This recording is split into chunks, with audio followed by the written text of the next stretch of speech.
I give it 6 seconds because that's what he told me to wait for. Good evening and welcome to another episode of Sugar and Silk. I say Sugar and Silk. Actually, the silk is missing this week, but fear not because we have, by popular demand, the venerable Gary Stretchback. How's it going, Gary? I'm good. How are you, Ben? Popular demand. No, I'm I've not heard that in years. You've not heard what in years? Popular demand. Yeah, well, as I say, Gary, I've made it public that you've expressed an interest in joining this kind of team of Three Musketeers, as it will be. I had nothing but good feedback about that. It's funny, you know, you are actually disproportionately well known and well remembered and popular compared to what you actually achieved in the sphere of boxing. We've got the YouTube channel up and running. Your interview has done much more engagement than the others.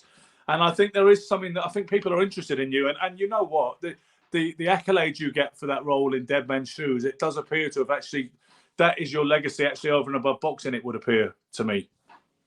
It seems that way, yeah. It was well received, the movie, and yeah, very proud of it.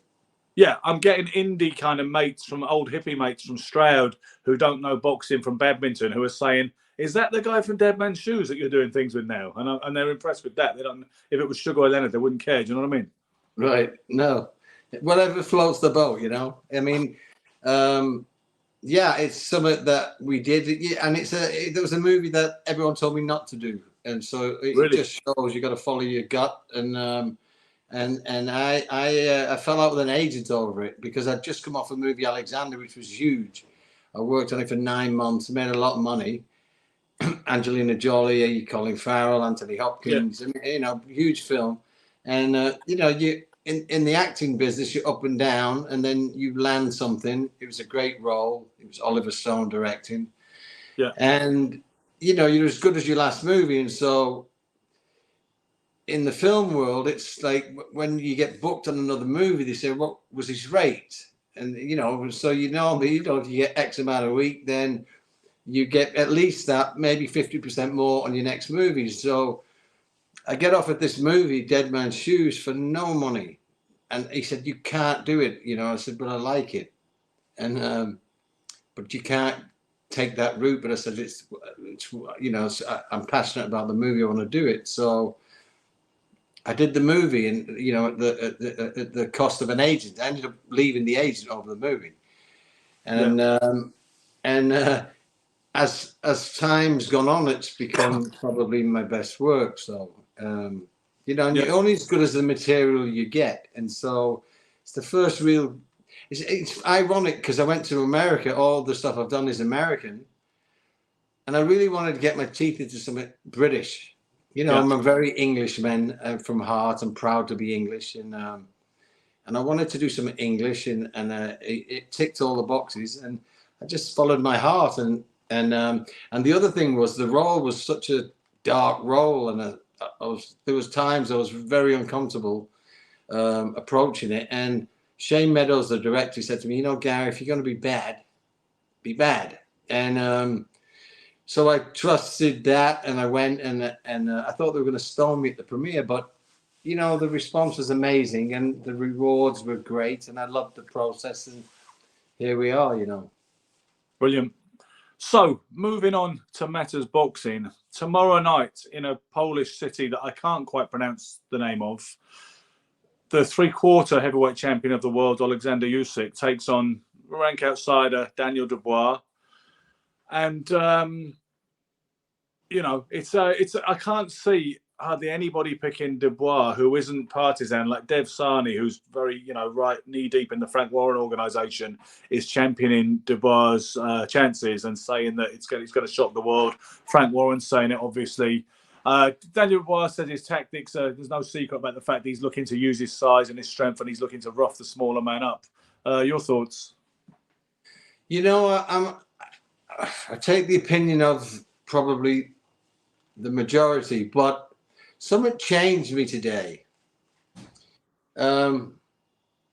Dubois has this childlike quality, you know. He's got these eyes like a little puppy dog. He's very gently spoken. He seems like a very nice human being. He looks like he should not be in the business. You know, he's just he has this innocence. You know, Ben, you've seen him. And is it a new team he's working with now? Yes, he's working with Don Charles, who is an experienced trainer. He's been there and done it at the elite level, especially with heavyweights. He was Derek Chisora's long-term trainer, so he was in the corner for Derek's fight with Vitaly Klitschko all those years ago. He was in the corner for all the difference it made in the Fury fight last December. Don Charles is a very passionate, committed, savvy, clever trainer, and that's a good asset. You know, Dubois is going into this with. I mean, he had Shane McGuigan before that, right, Gary? And to be honest with you, it's hard to keep up sometimes with these developments. I don't know what happened to the arrangement with Shane McGuigan and Daniel Dubois. Just the next thing I know, he was working with my friend Don Charles in Finchley. You know what it is, Gary. You know a lot of people, boxing fans, when they discuss it, and some of these people, with all due respect to them, and we need boxing fans, they've never been in a gym in their life and they've certainly never trained anybody. And they say, oh, I think he should be trained with Adam Booth, or I think he'd be good with Virgil Hunter. And you say, you know, knowing a bit more about the business, you say, why do you think this? Based on what? Because I don't know who people should be training with half the time, to be honest with you. And I don't know about you, but I only really make a judgment if I've seen a trainer and I've seen him work. Do you know what I mean? I have seen Don Charles work, and I know he knows his stuff. You know, it's funny. It's like a relationship, you know. It's chemistry. It either works, it doesn't work. And you can have two amazing people, but they just don't gel. Yeah. You know, well, Muhammad Ali and Archie Moore, right? Young Cassius Clay. I don't know if you know this, but you may do. When he turned pro with that 11 millionaires syndicate in Louisville after winning the Olympic gold medal, they put him with Archie Moore, which seemed like it was, a good idea. Why wouldn't it be all-time great like that? Absolute guru. And they just couldn't get along. There was an ego clash. There was a personality clash. Cassius Clay, or the way Ali told it in later years, was that he said the guy wanted me to be like, he had me washing up and, and sweeping up the gym and, all this kind of idea of don't think you're too much of a big shot, making him do menial tasks because he thought it was good for his mentality or development. And Ali said all he wanted to do was box. He didn't like some of the training methods and the discipline that Archie tried to exert upon him. And so after the first fight, do you know what? I don't know who was in Muhammad Ali's corner for his debut against Tony Hunsaker. That would be interesting to find out because Angelo Dundee was with him for the second fight against Herb Seiler. But the point being, you couldn't say Archie Moore wasn't a good coach, no doubt, and didn't have a lot to offer. And, and I don't need to tell you about the fighter, but it didn't work out. The thing is, my feelings on this is there's two absolute black and white situations going to happen. I go back to the personality of Daniel, and he's got this childlike thing, which an innocence. Did you ever see the movie of Mice and Men? I read the book for O level at school, and you liken him to Lenny, right? Yes, but not to Daniel. Don't hate me and kill me. I don't think you're slow or backward. Or he was a he was a big, strong man, but and he would make mistakes, and he would But if you touched his bunny rabbit, it'd go through 10 guys, and so there's something about this quality that he had that Daniel has, and it's not in the back kind of slow way. It's this innocence. It's like he's. I think he needs someone to just push a certain button. Today at the weigh-in, they said, anything you want to say, and he preached some verse of some kind of religious. I don't know where it's from. I'm not that big on the text of religion, but he came up with this very specific proverb. And then, unlike I've ever seen him ever, and I've kind of followed most of his fights. I've not been on him, but I've watched him like I watch most. Unlike anything else, they said, and they went to ask him another question, and he just went and just walked. Yeah. And he's like he's ready. Now, it's going to do one or two things. He's either going to go all out and do what we want Joshua sometimes to do. Yes. And it's either going to get the Chisora effect and maybe a younger Chisora with a little more spark and a little more desire even would have been the 10% extra that would have won him the fight, because it was very, very close. So you think it was close against Chisora back a couple of years ago? I thought, I'll tell you this much. He didn't look like a world beater, multi-world champion, gold medalist. He looked like a guy who maybe won it, but in no way did he look good. I hear you. I think he looked uncomfortable, especially for 3 or 4 rounds. Uncomfortable often and pressured. And eventually, let's break it down. Let's take it. Everybody looks at Usyk. Let's look at Chisora. So he looked uncomfortable. He got pressured. And as the fight went on, did Usyk get better or did Chisora decline? Do you understand? And that's the big factor here. If you can say, I watched that fight, and as the fight went on, Usyk, sure, he got into his rhythm and did what he did, but he did that in a way in which Chisora was slightly, he's an older man. He's had a lot of mileage. And so the first 3, 4, 5 rounds, which is where he was really at his best, was when he was at his best. Yeah. And if we have a young lion who not only will get the 3, 4 rounds at his best, but with the young lion, unlike the old lion, won't fade. Not only will he not fade, he will get the confidence will grow. Yeah. And so he will get momentum, and then who knows what will happen. I hear what you're saying. The one issue that somebody might have with that, did you see Dubois' last fight on the undercard of Fury Chisora at Tottenham Hotspur? Yes. And he was in against an unremarkable southpaw from South Africa. Significant that he was a southpaw, obviously, because Usyk is. And it was ludicrously easy for that guy to hit Daniel with straight lefts.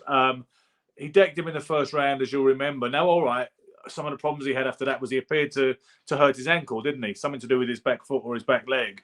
And after that, that was causing him problems more than the concussion of the shot that knocked him down. And there's 2 ways of looking at it, I suppose. You could say that is a woeful indicator when going in with an accomplished ring general and elite fighter like Alexander Usyk. Or you could say, well, no, he came through adversity, and he, in some ways, perhaps he exercised the ghost of the surrender against Joe Joyce a couple of years beforehand. I think we have a bit of both, but again, it's this mental thing. When he was getting caught with the straight left hands, if he fights that fight with Usyk, there's no fight. The only way he's going to fight Usyk, he's going to have to get into a telephone box with him, and he's going to have to. And Usyk cannot be the master boxer that he is unless you let him.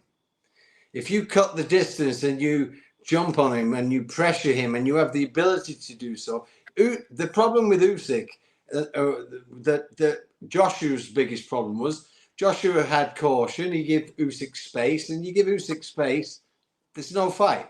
Angles, footwork, speed, intelligence, IQ. You give him time to operate, he operates. When Chisora in the first fight didn't give him the time, and you can't be an operator, you can't be a slick boxer when someone's grabbing you and pulling your arms and leaning on you and throwing you and jumping on you before you could get off the ropes. And you know about that. You know a thing or two about that, right? Because you were a slick boxer and slick southpaw. So you presumably dealt with that on occasion. Of course, and everyone would try and now the problem Daniel will have is if he tries to do that, and Usyk has got the answer to that, meaning Chisora is able to effectively do some of that. There's a gap, and Daniel's got to, break through the gap. If he can get through the gap and get into that situation, it can be advantageous. It can be very disadvantageous if he tries to get through the gap and gets executed. And that's the thing that's going to happen here. He's either going to be ultra successful, I think, and maybe be a better version of Chisora, or he's going to get executed. And that is where what I do like about going into this fight is he's definitely not the guy of the last fight mentally. Yeah, He's definitely on a different level. So it's will fine. that get him crucified, or will we see something we haven't seen? I don't know. Where do you stand on the champion? Some people talk about him in the most highest-falutin terms. I remember before he even moved up to heavyweight, I remember a couple of people opining after he beat Gassiev to become undisputed cruiserweight champion that he was the finest cruiserweight in history. Obviously, some people beg to differ and advocating Evander Holyfield. But since he... See, it's funny, Gary. I remember when Joshua lost... I think John Conte would have beat him in his prime. Yeah, John Conte. See, keep coming out with these sound bites that we can take and make into YouTube shorts, please, Gary. Keep coming out with these things, because then it could just be the caption. Gary Stretch. John Conte would have beat Alexander Usyk. This is how we do this marketing thing. You understand? Yeah. Keep them coming. No, I think Conte would have beat Usyk. I tell you, Usyk is a mystery, and no one's found the answers to the mystery, but they always get found. Maybe age does it, and so it's unfair to say. Maybe he has a mystery that no one found age revealed. But when I look at greats, when I look at the greatest of all time, and you look at the Mayweathers, people may not like the defensive style, but he's a master. Yes. When you can make Canelo look like a little boy, yeah, when 45 others couldn't, you have to give him plaudits. And they all talk about, well, he'd had 40 plus fights. Yeah, and you can't knock that young. win, Gary. Yeah, they're trying to make out that like he was a rookie with 10 fights or something. Yeah, it's a joke. Canelo was green. Nah, he was kind of semi-built at that point. That's a great win. And I think that Canelo learned from the schooling he got from. I think he went back and just watched everything that Mayweather did and copied it. Because that's what they say. But when you look at them kind of fighters, Sugar Ray Leonard, even Hagler, who was an incredible middleweight, but he didn't have the finesse of a Ray Leonard, and he didn't. Although he did have it though, he did have finesse, right? Sometimes people, they cast Hagler as this kind of come forward brawler when he was actually a boxer and a counterpuncher often when he wanted to be. Against Simpson, against Benny Briscoe, Hagler had skills.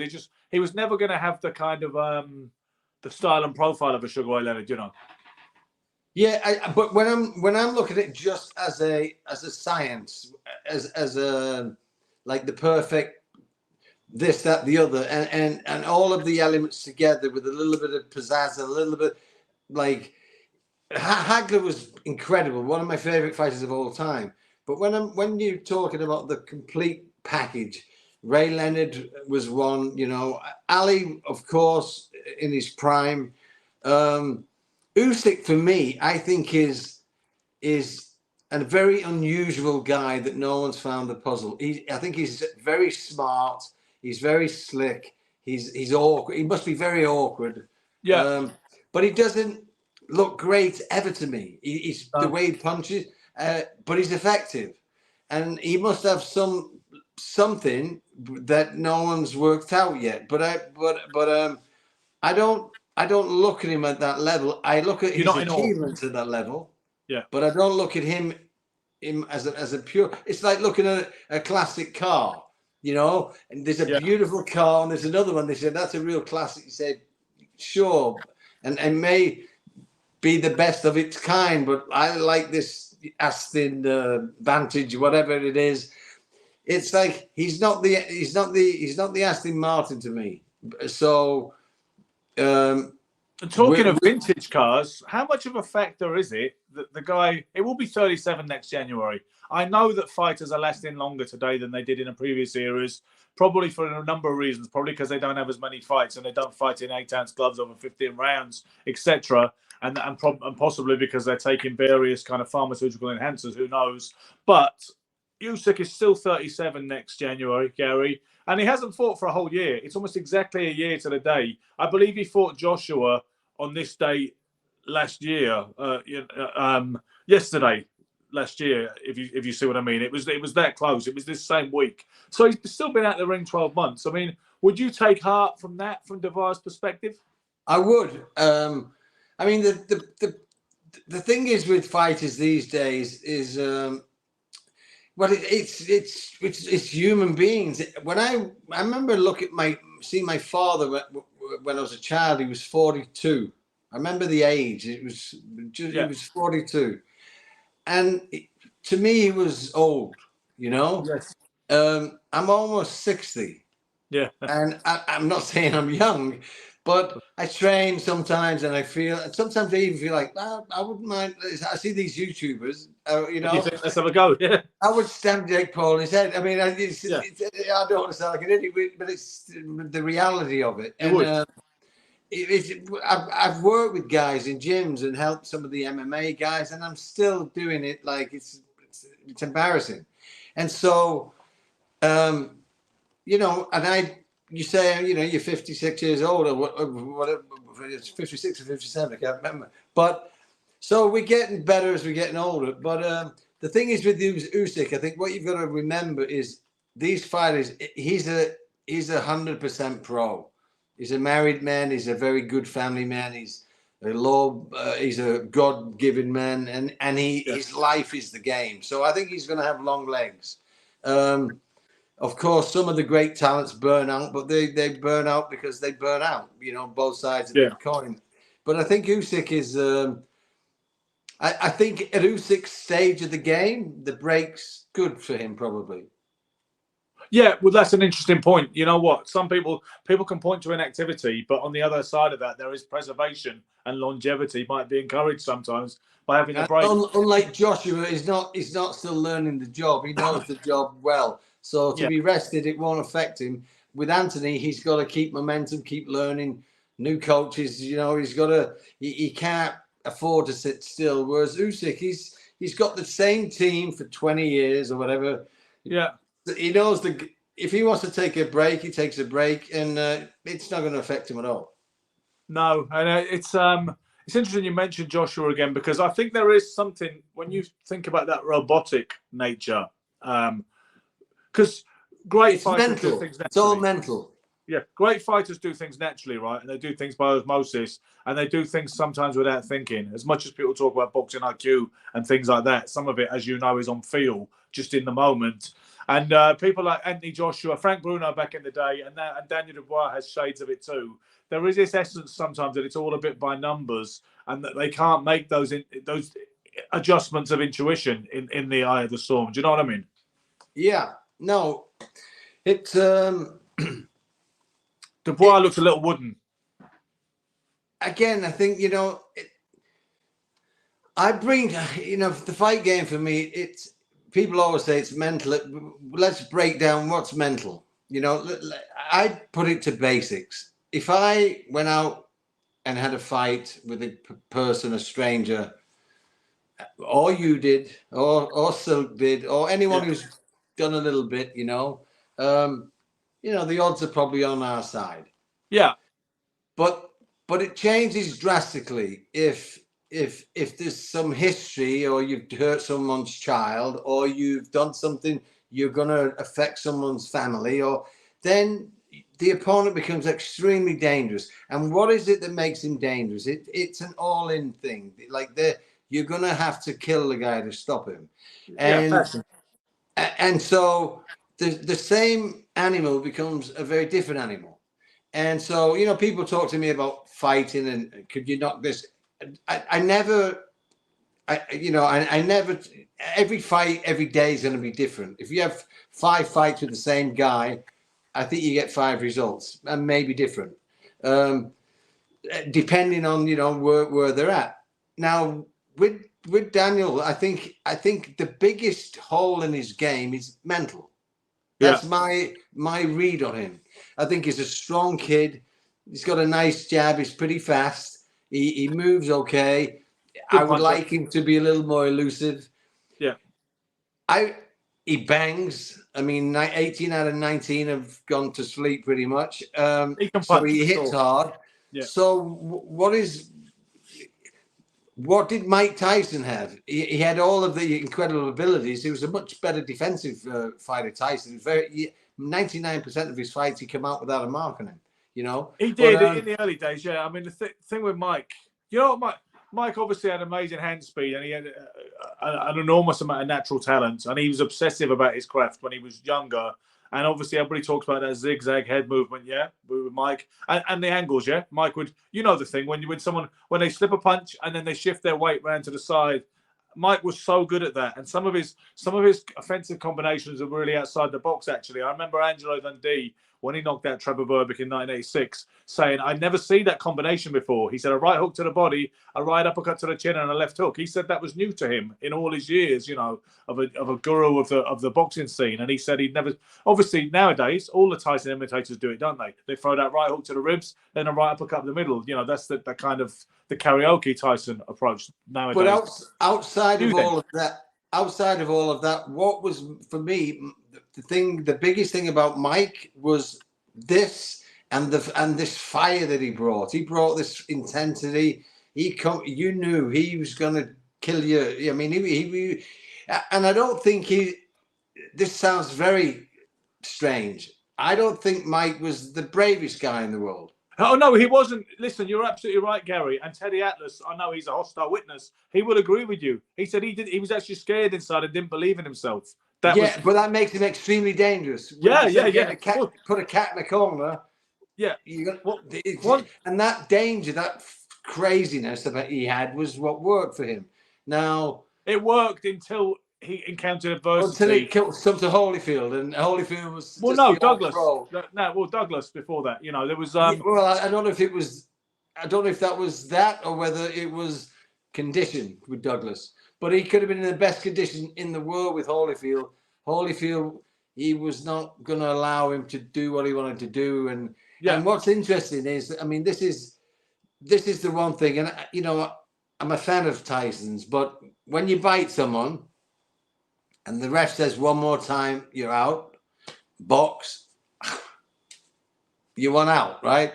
Yeah, I would think so, Gary. And then the bigger fight was after the fight was over, when there's 500 people between everybody. So Mike Tyson is incredible, and I'm a huge fan.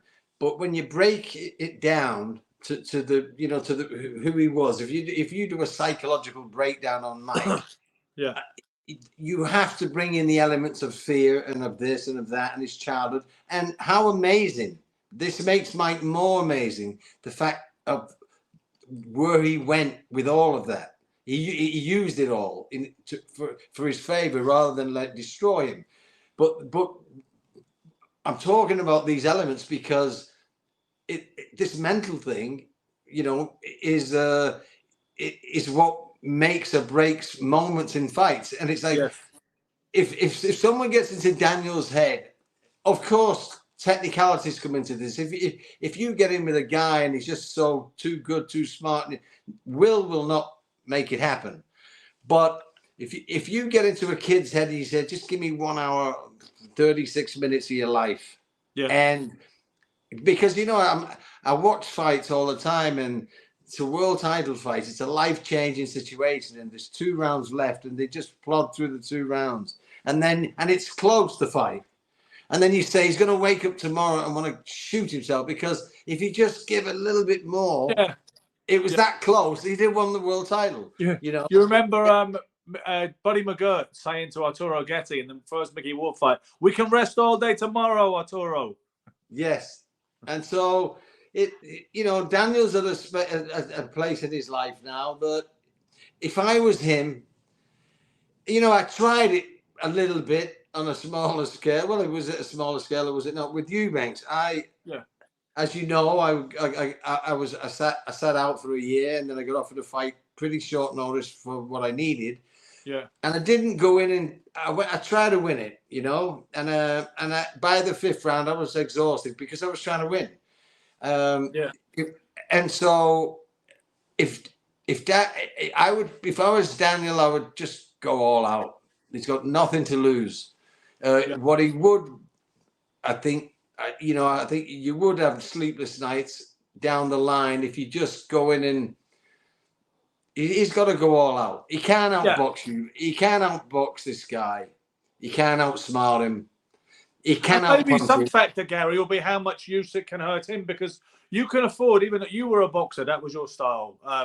But if it was your plan, suppose you came up against someone who was such an elite boxer or was a smaller guy that you felt that you actually couldn't outbox or outspeed, and your plan was to rough him up, that would be contingent on how much respect he could get when he hit you, right? If Usyk doesn't hurt Dubois unduly with his shots for the most part, then that makes it easier to apply that kind of roughneck game plan, right?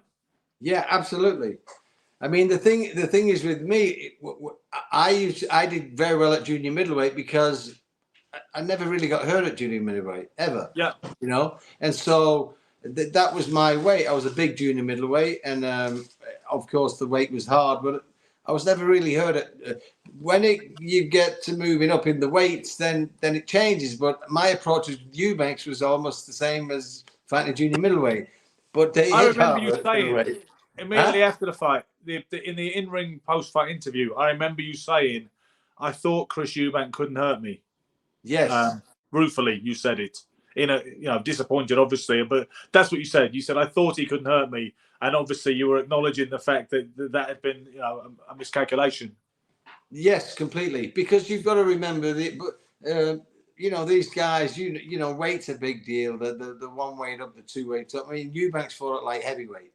He was massive, mate. Listen, I turned pro welterweight. So it's the same. There's the two guys. They're just two guys. One goes to almost a heavyweight, wants to fight Tyson.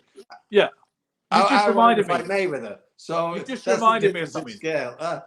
I've just remembered something, Gary. I bumped into Eubank in 2006 on a corner in Soho, right? On a Sunday afternoon, and he looked massive. That was the point, because he was retired a few years, and he looked huge, but still in shape. Okay, which shows you how big he was. But you know what he said, and you can confirm this for me. He was on the phone, yeah, and I kind of troubled him to end the conversation so I could bother him like a bit of a fan. And then I asked him what he was up to, hanging around Soho on a Sunday evening, and he said, "I'm visiting a friend." And he said, "Gary Stretch, actually, it's his apartment up there."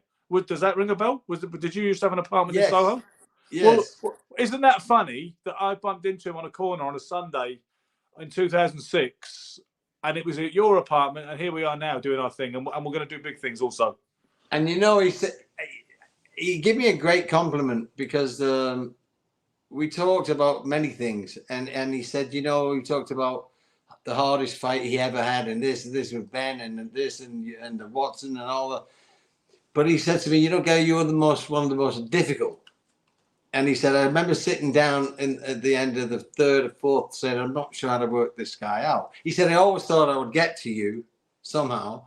But he said, unlike on the other, people say to me, or have said, if Gary Stretch had 6 months to train or a year to train, he would never beat Eubanks. I disagree, because I had less than a month. And if I can beat him for 5 rounds, because I was ahead on all judges' scorecards, if I do another 5 the same, I'm fine. I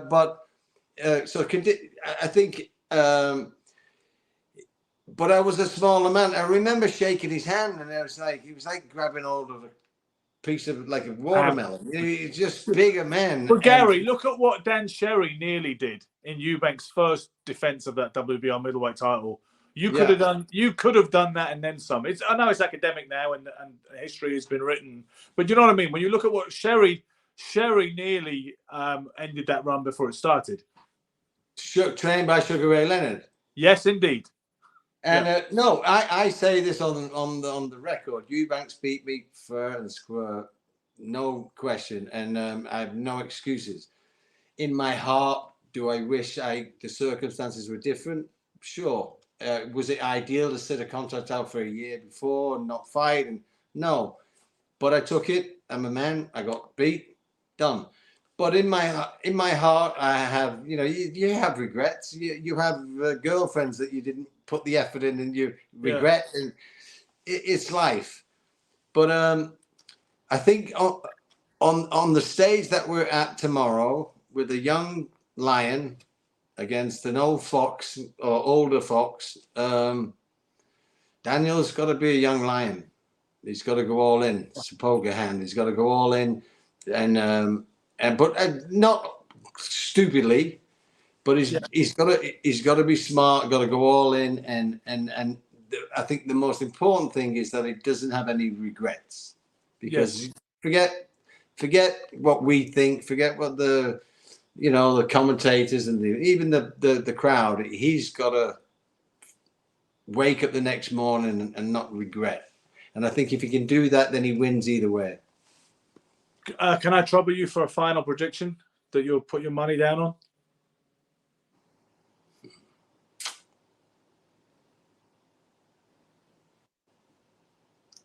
Usyk. Okay. What about you? Yeah, 8 or 9 rounds. I think Daniel will be stopped on his feet, perhaps against the ropes. But I think of that bombardment that Anthony Joshua was subjected to at the end of the first fight at Tottenham Hotspur, and he survived it. Obviously, I have a vision of Usyk shipping similar kind of punishment by about the 8th round, and not surviving it ultimately. I think there's one thing we're not, addressing also is, let's give Usyk credit in the fact that he's a new heavyweight and now he's getting into his stride. Every fight he's getting better and bigger and stronger, and for him it's new territory. So we have to give him he's got to get that early stage when he first gets into this different weight. He's got to get. I think he's settled into it now, and I think he's only going to get better for the next couple of fights. I don't see him being enough, and I don't even think it's size. I think Tyson Fury beats him all day long. So do I, Gary. I mean, I've had a bit of a media blackout just in my own little platform. I haven't been talking about Tyson Fury recently because I resolved not to cover him until he announces a legitimate fight, within the realm of boxing. But having said that, I've always felt that Fury beats Usyk. I know a lot of people are arguing that, Usyk is big enough, and if you're good enough, you're big enough, all the rest of it. And there's a lot of backlash against Tyson Fury. He's become quite unpopular with the rank and file of kind of boxing fans, or the so-called hardcore boxing fans. But I do believe that Fury still beats him, come what may.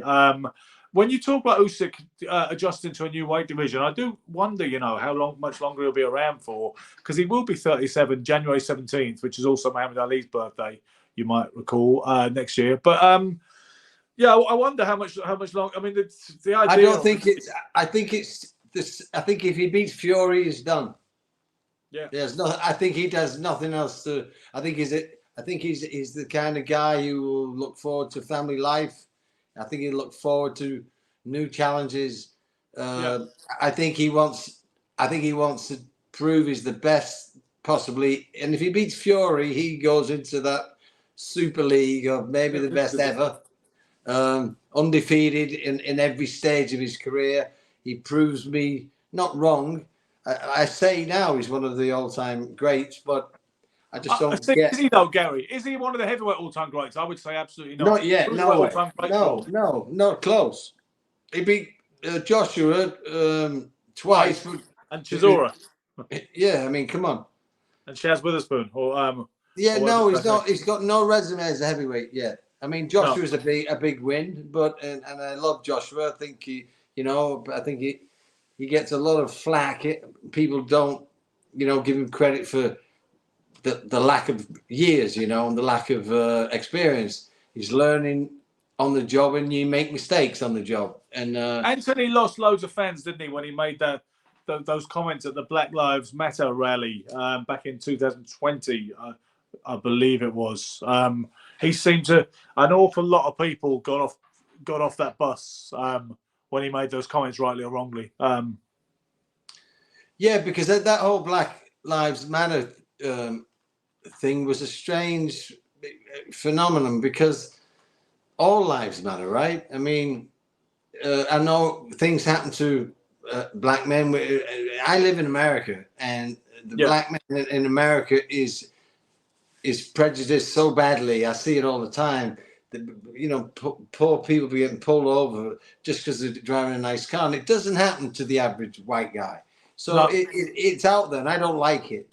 But when you start, and I don't like the separation that maybe police have with certain minorities or ethnicities. But when you become that same person and start to just section people, then you're becoming the enemy again.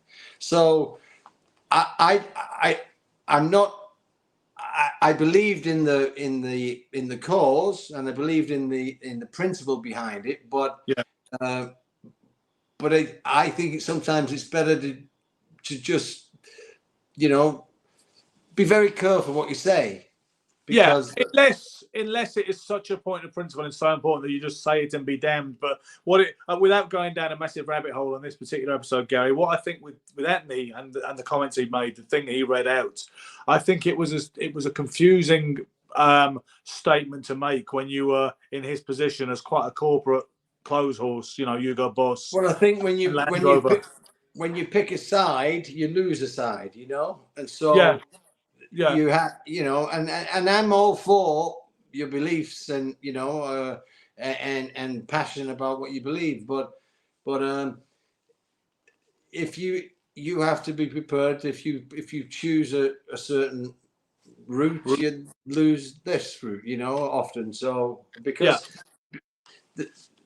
because it makes this other side feel like they're not educated in the fact, or evolved enough to understand. We know that, we know that, we care, we love you, we're all the same, we're all equal people. But when people kind of start to separate, it makes you feel like, well, you think I'm stupid? Like, think I'm not a human being? Like, you think it's divisive and alienating. Yeah, I mean, yeah, it's complex there's enough discussion. alienation going on as it is, without Yeah. that situation that happened. We should focus on that situation, and to anyone of that nature, Yeah, well, exactly, and there have been sometimes people have pointed out situations when the boot was on the other foot and they've not got the same world media crusading attention. But in any case, we're both going for Alexander. No politics, because I hate politics. Say again? Well, yeah. No politics. I hate politics. I'm very apolitical, to be honest, Gary. To me, it's boxing, music, and literature. That really is about it. But so there's a couple of things I want to ask you again about your own personal history, and not just I want to ask you. We've had some questions since you've kind of been involved with us, with the episode of Sugar and Silk that came on a few weeks ago, which was brilliant. I've got a few comments on Facebook and YouTube. People in particular have been asking me about an altercation that supposedly took place between you and the long fella, which he's like a well-known person in East London, shall we say. You said you didn't mind discussing it with me. People keep asking about it. No, because I even read it, and then I watched. One guy was very happy to, it's funny because no matter what happened, someone put out a podcast, and it was the way in which he reveled in it made me laugh. I thought, what an idiot, right? Because it's not about giving news. If you revel in the news, then of course you've got a side, or you have an issue, or so that made me smile. There was an incident, and the first person I gave my autograph to as a professional boxer was an old man. Yeah. His name was Harry Cope, and I think I was at your call. Yeah. And I came out the ring, and an old man said, "Hey, can I have your autograph?" And I gave it to him, and he followed me in the changing room, and they tried to stop it. I said, "It's fine." He was about 85 or something. I don't know. And I let him come in, and he sat, and he was a big boxer. Everyone knew him. Apparently, he ran with the craze in the day. He was a bit of a boy himself, and so, but a lovely old man. And so that was it. And then the next fight, he was there, but he was at most of the fights. And 4, 5, 6 fights, I'd see him at. And one time, I was leaving, and I saw him out coming down the steps, and I said, "Do you live near? Oh, do you need a ride?" He said, No, I'm fine. I have a ride."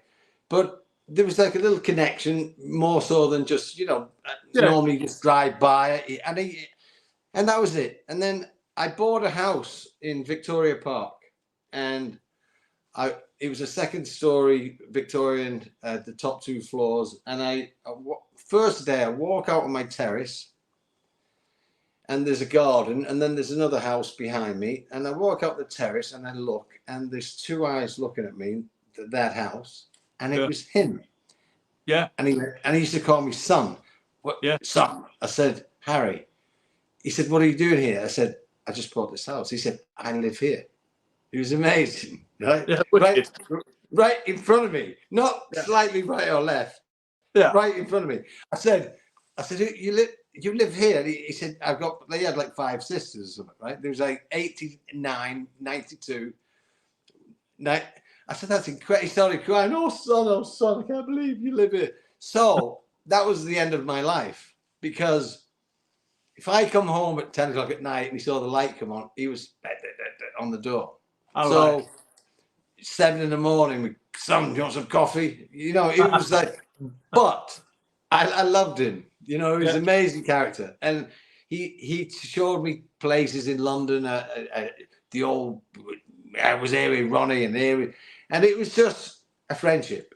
Yeah. And so I went to a pub one night. I was with Kevin Lushing's brother, Errol Lushing. Yes. Me and Errol went, and we took Harry. I used to take him everywhere with me. I used to give him a bit of food money, and you know, we used to dress him. He was always immaculate. So we went to this little pub, and we was on the lash, as you call it. Yeah. And Jimmy Tibbs was there, my former trainer, great friend. Yeah. And I guess a bunch of guys who I didn't know. I didn't take much notice of, because I was just, you know, I didn't know. There's a big crowd of people, and we're fucking around, me and Harry, and we used to get quite animated. I think I kept him young, you know. We had such fun. Yeah. And I can't remember what we're doing, performing as we did, and then he kind of went to the bar or something, and someone come over to me and said something like, "Hey Mug, what's your problem with the old man?" And I said, "What?" And as I turned around, someone hit me. Don't know who it was. Don't know what. So, and then it went mayhem. So about 4 or 5 guys jumped on Errol, my friend. Don't know how many jumped on me, but it just went chaotic for like a minute, and then somehow it stopped because Jimmy Tibbs stopped it. I don't know how it happened, but it suddenly stopped. I was against the bar. Yeah. I had a hold of a guy, and I didn't go down. So everyone keeps saying I got knocked out on the bar. It's not true. Yeah, knocked out cold, hit. According to the yeah. Circulating. You know what? What I will say is, I think the most respected man in boxing, for me, the man I respect the most is Jimmy Tibbs. Yeah. And, you know, Jimmy could be asked the story. I'm sure he'll be no problem telling it. And so anyway, for me, it's not a big deal. So it stopped. And then Jimmy, we get to an argument, and then somehow he gets explained, what's wrong with you guys? He's with Gary, the man. They thought, so it appeared that they thought that I was taking the piss out of an old man. Yeah. So at that point, I didn't have a clue who hit me. I still don't know to this day. And that's the God's honest truth. So then Jimmy said to me, come on, guy, let's better get you out of here, because apparently they're a very serious bunch of guys, right? Yeah. So we left. I then found out it was this guy, David Hunt, or his people. I don't know if David hit me or didn't, but and I thought about it the next day. Number one, I'm not an idiot. I found out who the people were, and I'm just a kid trying to make a living, you know. Okay. I took a right hand, okay, and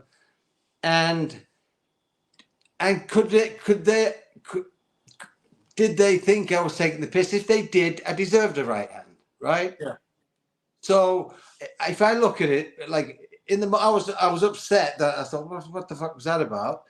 But then I also see if it was David, if David saw me taking the piss out of an old man and didn't realise it. Yeah, then there's nothing wrong with what he did, right? So and he genuinely could have saw it that way. So what am I? And even if he was wrong, I'm not going to go try and take on this. I was fine. I didn't get it. I got a burst lip, right? Yeah. So I just I took it on the chin. I thought it's sad, but it is what it is. But what could I do? Nothing. I wasn't going to die over a silly incident that In a maybe pub. these guys felt I was taking the piss, and if they did, then good on them. Because if I saw an old man being in any way abused, I'd do the same. So I didn't think badly of David at all. Yeah. I just thought it is what it is, you know, and that was it for me. And then years go by, and it's this and that. What did upset me is that people saying I was taking the piss out of it. No, I hope they understand that wasn't. I think Jimmy explained, but to be honest, over the years I've heard, which is sad, that he didn't like me before for some reason, or maybe he thought I was flash, or which is his right. It's not his right to hit a guy if you don't like him. But I heard from some very good friends and very serious people that David Hunt's a really good guy.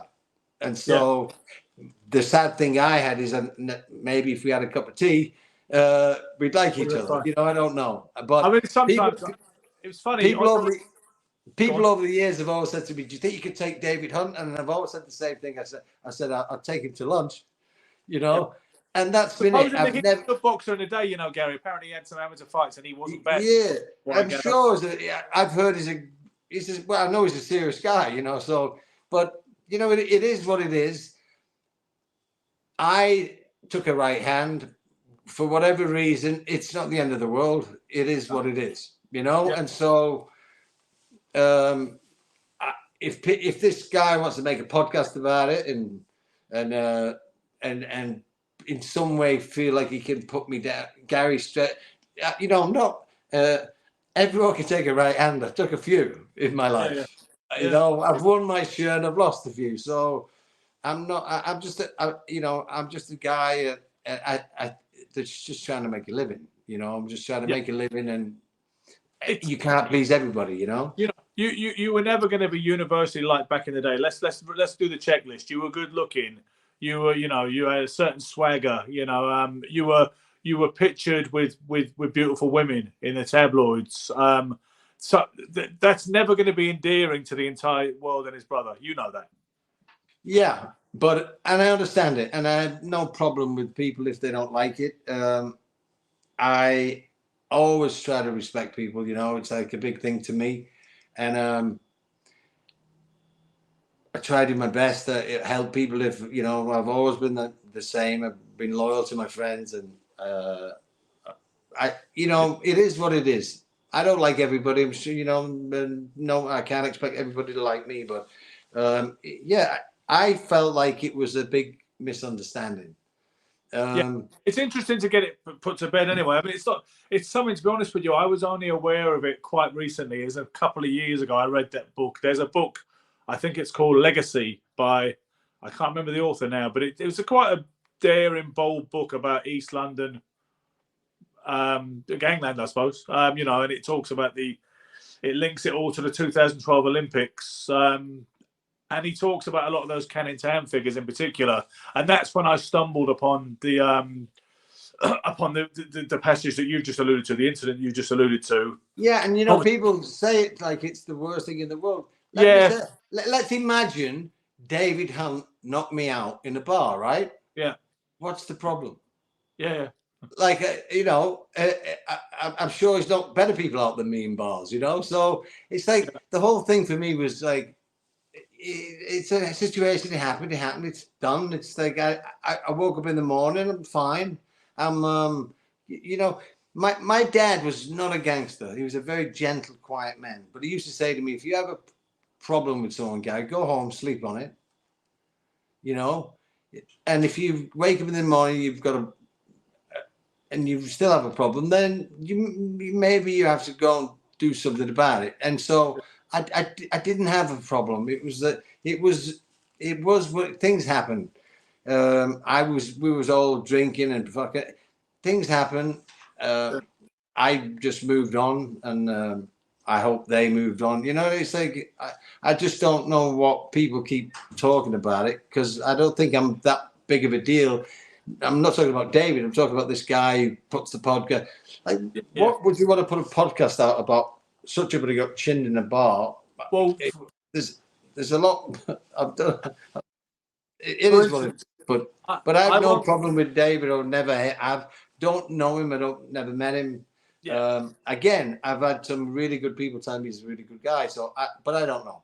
You know, but it was 20 years ago, however long, and I'm still reading about it. Indeed. Well, I won't be sensationalizing this particular podcast. With there is one thing though. What's funny? I tell you, there's one thing that's funny. Is there's another one going around that I was in my hometown of England, in St Helens, in a chip shop. And imagine this one, and I pushed in, then went to the front. I'm Gary Stretch. Let me get my chips before you. Can you imagine this? Yeah. And you know who I am? You know who I am? I get chips first, right? So, and so I end up getting knocked out by a rugby player. On this particular incident, and they're still writing it. And they give it legend rugby player, whoever. I'm sure he's a legend, but he didn't knock me out, that's for sure. But on this one, I had a mate of mine tell me about it, and I said, "Can you find out when it was?" And he gave me the day. It was such a day, and I hadn't been home. I was in America. I've lived in America 20 years. If you look at my passport, I've been home about 5 times in 20 fucking years. Yeah, I don't think I'd been home in 5 years, so I wasn't even in the country. It's still going around this. But I'm sure you are familiar with the Oscar Wilde axiom. There's only one thing worse than being talked about, Gary. Not being talked about, right? Indeed. And well, I can't fight. You all know that. I mean, I stole money. But bringing things to a close and back to boxing, gloved fighting. Tommy Shaw, a good amateur in his own day, has just asked, "Can you ask Gary who was his hardest fight with?" Myself. No.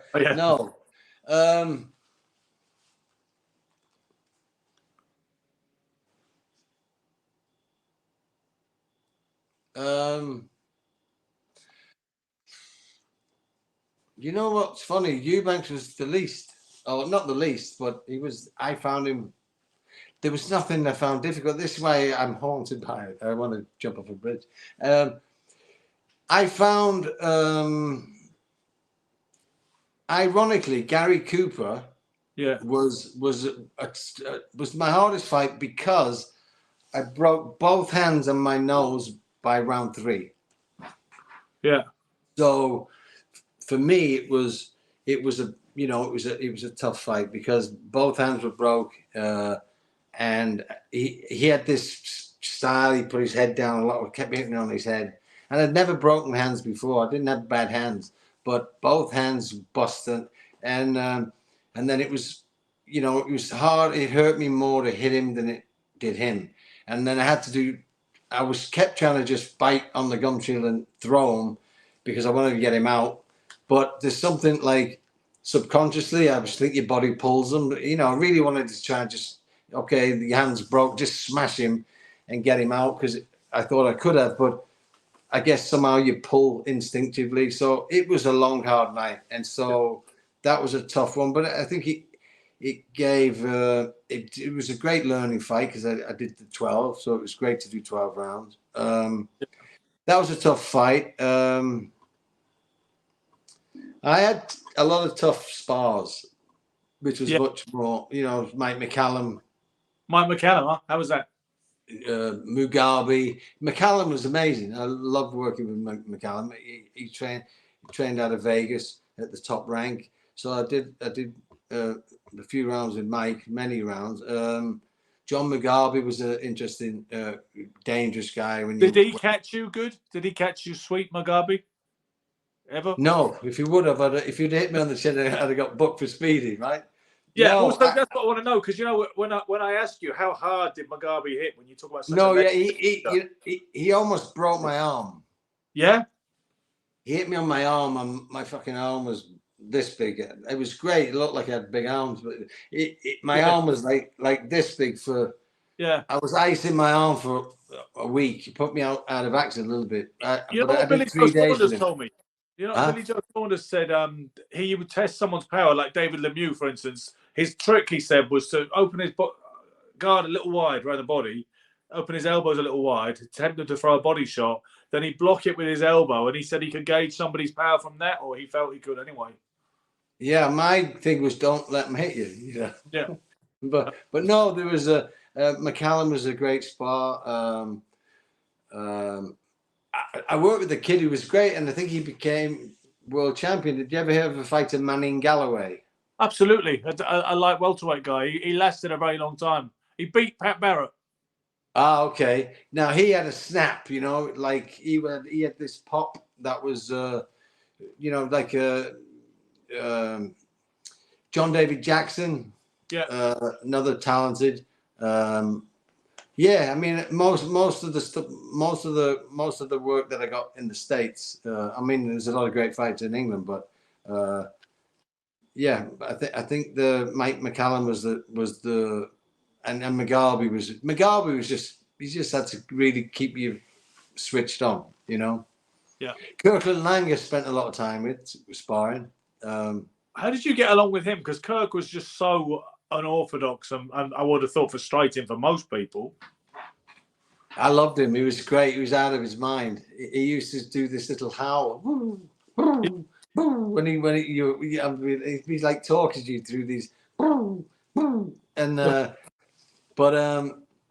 yeah, he was a nice man, when he was so different, but talented fighter. Yeah, there was all different for different reasons. That's what's so wonderful about the game. It's like, all of these fighters bring, so interesting. They all bring something different. And I wonder if the likes of a Floyd, he has that little bit of all, because I heard, well, it's common knowledge that, Floyd was made to spar thousands of rounds with everybody for years, when he was a kid. He started throwing in with everybody. And I think when you get that kind of work, because, in the English tradition or what we do, we're getting ready for fights, a certain amount of weeks sparring. And I heard Floyd was from this big, he just sparred his whole life. And so it's for him, it's just like a walk in the park. Do you know Wilfred Benitez did too? But that seemed to have a very grave effect on his longevity and his long-term health. No, he get a lot of damage. More so in the gym, I think. Yeah, I think so. Yeah. But so I'm trying to bring this to some kind of crashing denouement. It's cool what we're talking about now, but I feel we're a bit chilled and a bit comfortable just to say, and this is the ending. Tune in next week. So can I ask you about one more thing? And it's actually got nothing really to do with boxing. Yeah. Max Clifford was your publicist. Yes. Back in the day. I remember that because I remember you were on a lot of, you had that crossover appeal and that kind of crossover fame for a little while in Britain. Part and parcel to a media guru like that behind you. Obviously, he became disgraced in the end, and I just wanted to ask you what your take on that whole situation was. I didn't know much about it. Someone put me with him. Didn't know him that well. I went out a few times with him. Nice fella, honestly, for me. I mean, but I was about to start work with him. It was really. I tell you what Max did, which was amazing, which is the main thing with my work with him, is on the Eubanks. Someone, I think Alan Lacey, I can't remember, someone brought him in for the Eubanks fight. I think I'd never had any kind of publicity before that. My own stuff was just, I never tried to get publicity, but they wanted to, I had this new bunch of guys around me. For the Eubanks fight, which is a conversation we got to have because I never got paid for that fight. Can you imagine? But that's a conversation I'm really going to get into, and in fact, I'm actually at the stage in my life now where I'm actually going to go and do something about it. But the only thing I would say about that, I'm all up for that. I'm 100% behind you. the interesting thing is, with us launching an assault on the boxing industry as Sugar, Silk, and Stretch, we will be looking probably for accreditation at certain things, and it's going to be an interesting tangent. Where you say, no, it's a wonderful game. It's fabulous. But we'll figure it out. But with Max, I tell you what. Anyway, so they hooked him up with me for the Eubanks fight, and he brought a little boy, who was on Make-A-Wish. And if you watch the fight, you'll see a little boy at the front with a little stretch hat on. Yeah. I think walking down. Yeah. And it was his one wish. I don't know how he even knew me, the kid. He was so young, but he knew me for some reason, and he wanted to meet me. And of course, I said, let him walk out with me. And he died, I think, day or so later. Yeah. So, it was and I thought it was a, great thing that, as I said, do you do this kind of work all the time, Max? He said, I try, I'm very involved with this Make-A-Wish Foundation. So, but I was in America that time, so I didn't really have much contact, And after the Eubanks fight, it was kind of, what are you going to promote? So I suppose you were as kind of surprised as everybody else was, or maybe some people weren't surprised. I don't know. I think some people in the media might have said they already had the suspicions, but I imagine you were surprised. Yeah, I mean, you meet people, you just don't know, do you? No, you don't. You don't. You just don't know. And no, I didn't have a clue what that was about. But they in fact called me, the police, and asked me and said, do you know anything? I said, witness anything? Yeah. No, there's no idea. Well, he did a good job for you at the time, and that's all we can say, really. But so Gary, will you be about? It's great that you've. As I say, we're called Sugar and Silk for now. We're in this kind of transitional phase. For anyone who that might be interested, Gary called me on Monday and said he was interested in doing something a bit more ongoing with myself and Michael Largeday. We were only too delighted to have him on board. It's already proven to be a really good arrangement because Silk can't make it tonight. In steps Gary. There's time. Last week I couldn't do it, so Gary did it on his own with Jesse James Lehar. So will you be about Silk this? Did it, not me. Go on. You said Gary did it. Silk did it, right? Sorry, Silk did it. Oh, yeah, you didn't. Silk did it on his own. Sorry, with Jesse James Lehar last Sunday. Will you be about Sunday night this weekend, Gary, where we debrief the Usyk Dubois fight, hopefully with the Silk as well? I'd love to. Can I get you're on Usyk? You said I'm on Usyk, and you said. If I'm right, 8 or 9 rounds, right? 8 or 9 rounds, I think, and he might stop him on his feet with a bombardment RSF type situation, yeah. But we'll find out soon enough. We'll hang around, Gary. We'll have a quick debrief backstage. Those of you who tuned in, thank you very much for supporting us tonight. Remember, this is brought to you exclusively by Ace Podcast Nation. It's brilliant to have Gary Stretch on board. It's only going to get bigger from here. Stay involved. Be lucky. Keep punching.